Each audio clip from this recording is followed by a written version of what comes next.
একটি অন্ধ মেয়ে রাস্তা পার হতে নিচ্ছিল। হঠাৎ একটি গাড়ি এসে তাকে অ্যাক্সিডেন্ট করে চলে যায় এবং সেখানেই মেয়েটি মারা যায়। তার আত্মা তার শরীর থেকে বেরিয়ে পড়ে।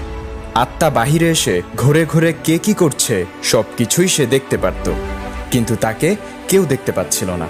তবে ঝামেলা বাঁধে তখন যখন এক লোক এই আত্মাকে দেখতে পায়। শুধুমাত্র এই লোকটি তাকে দেখতে পারত, তাই আত্মা অনেক টেনশনে পড়ে যায়।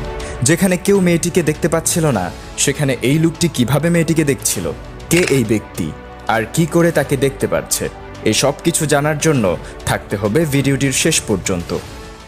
বন্ধুরা, আজ আমরা দেখতে চলেছি কোরিয়ান ফ্যান্টাসি ড্রামা যার নাম ওয়ান ডে। মুভির শুরুতে হিরো লিকে দেখতে পাই। সে রাস্তায় দাঁড়িয়ে দাঁড়িয়ে ভাবছিল এখন আমি কি করব।